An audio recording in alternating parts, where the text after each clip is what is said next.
the honor guard and color guard, it's almost like having a full-time job.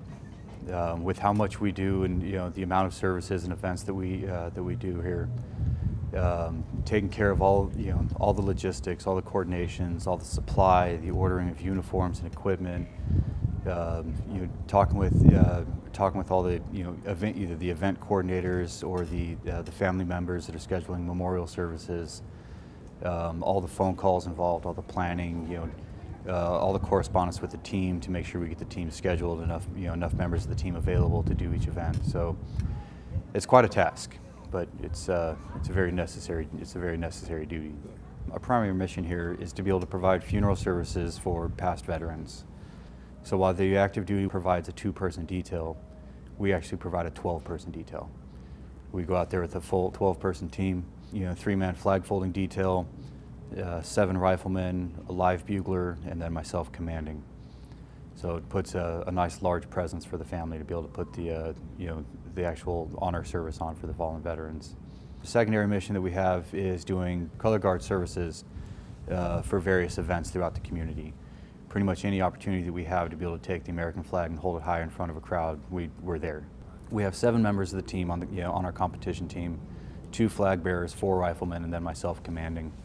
It's been a kind of a long and challenging road when it came to getting started with understanding what the competition was all about. The very first year that we did anything, I myself was a rifleman, and we didn't know what to expect. We were very plain, very simple, marching around in circles kind of thing. And the more we competed, the more we became involved, the more that we saw that we had to expand our horizons on what it is that we do. Department level, it's been fairly easy because there's not a whole lot of teams involved. But then going out to the national level, we've been doing pretty good out there the last few years, but we kept running into second place. As a commander, I'm not going to accept a second place anymore. So it's time to step it up. It's time to change some things around. Took our entire routine, threw the entire thing out the window, started from scratch. Completely re-coordinated entire routine, different moves, different ways of doing things, just going outside the box. And then I put the demand on the team of practice. We stepped it up starting at the beginning of February. First week of February, 1 day a week, every week until competition time, 2 hours every time. So more than doubled our practice time, doubled the commitment just for the competition team itself. And for to be able to get the guys to do that on top of all the other services and events that we do is it's very time consuming for all of them. Ready. Aim. Fire. Aim. Fire. Aim.